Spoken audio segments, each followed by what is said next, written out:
Health Talks. And today I am your host, Mr. Rodeo Aguilar, and we will be celebrating Nutrition Month this July of 2023. And as we will be celebrating, we will be talking about diet and how diet could affect our chronic illnesses. Diet affects energy, well-being, and many disease states. There is a connection between lifetime nutritional habits, treatment based on nutrition, which includes checking a person's nutritional status and giving the right foods or nutrients to treat conditions such as those caused by diabetes, heart disease, and cancer. Today in OGH Health Talks, as we celebrate Nutrition Month, we invited a very special guest.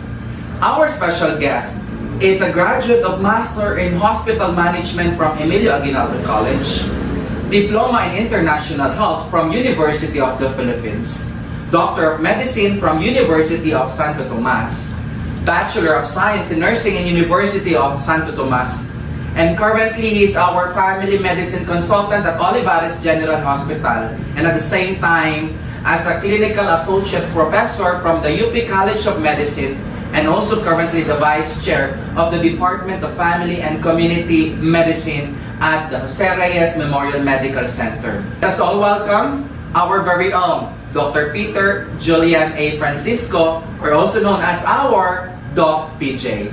As you know, we have so many chronic illnesses that actually with poor diet and sedentary lifestyle or bad lifestyle could usually cause chronic illnesses. And with the chronic illnesses today, we will be discussing about hypertension, diabetes. We will also be discussing about chronic kidney disease, and the last will be cancer. Now, Doc PJ, what is the layman's definition, or how could the public could understand hypertension? Siguro, let me say it in Tagalog na lang so that other patients would be able to understand what is hypertension. But before I discuss kung ano man yung definition ng hypertension, let me just give you a brief background on the epidemiology of hypertension. Gaano ba kadami ang mga pasyente nating merong hypertension? So, bali ito nakuha natin from the World Health Organization. So, it is estimated that it's around 1.28 billion, no? Around 30 to 79 years old have hypertension around the world. So, Sir Dale, napakadami ng mga pasyenteng may high blood. And approximately 1 in 5 adults with hypertension have it under control. So, ibig sabihin, 4 sa pasyente na yon hindi kontrolado yung high blood. And it is the major cause of premature death worldwide.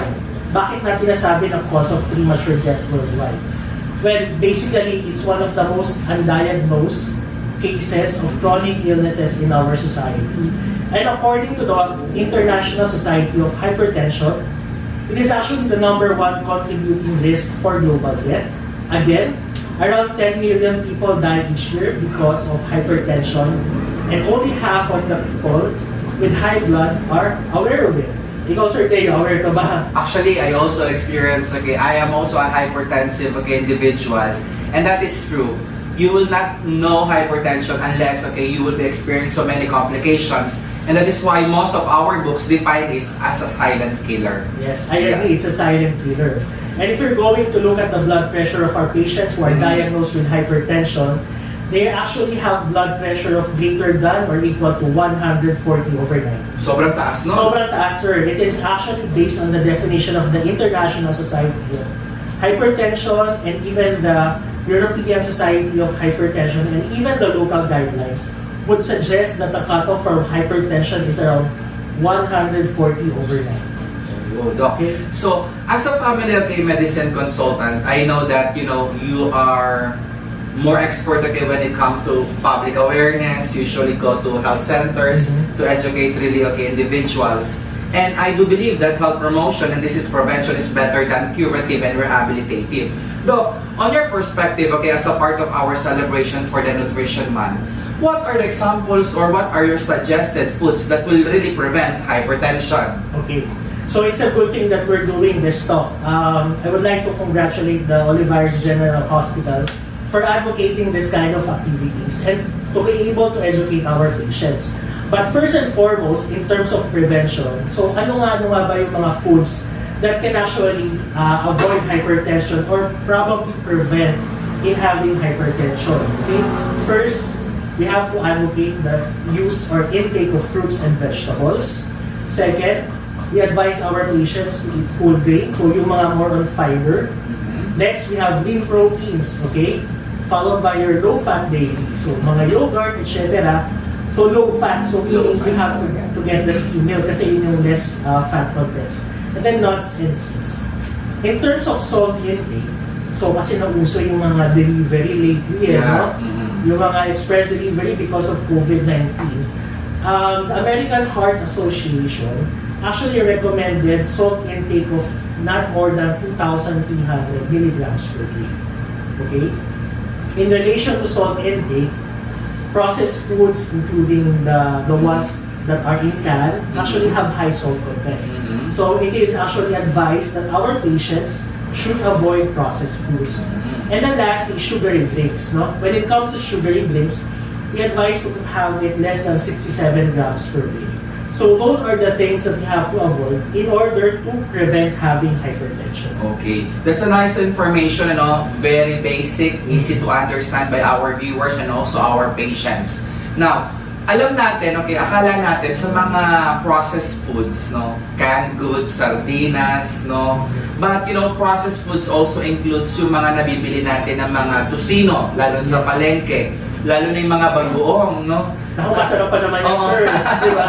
Tosino sa kabagong, sausawan, Yeah. And these are also considered processed foods, okay? Kasi ang pagkain mas lalong tumatagal, mas tumataas daw ang salt content, mas lalo daw umaalat, and it could really cause hypertension. So kung kaya ayaw nyo pong magkaroon ng hypertension at mauwi sa posibleng complications like stroke, myocardial infarction, or atake sa puso, at naku po, sundin na po natin si Dr. PJ. Well, actually, we cannot blame our patients because in the early years, nung hindi pa uso yung F, it's one way to preserve the foods, So salting and curing, it's one way. Pero recently lang siya na kita na preservatives or foods that have undergone preservation through salting actually increases the risk of hypertension.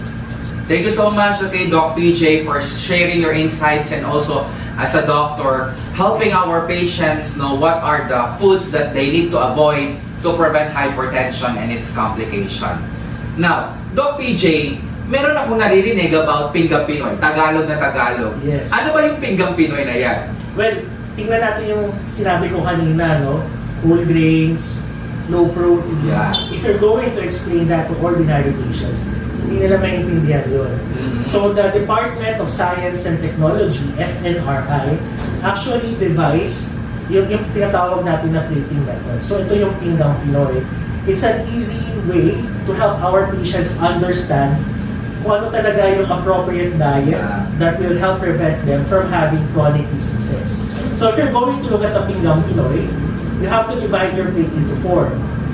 Tapos, dun sa kalahati, ito yung madalas kong ina-explain sa mga pasyente ko, sa kalahati ng plato, it's more of fiber. And then 1/4 of that will be the source of your proteins, and then 1/4 will be the carbohydrates. So to simplify yung pinggang Pinoy, it will actually focus more on foods which are very rich in fiber. Wow!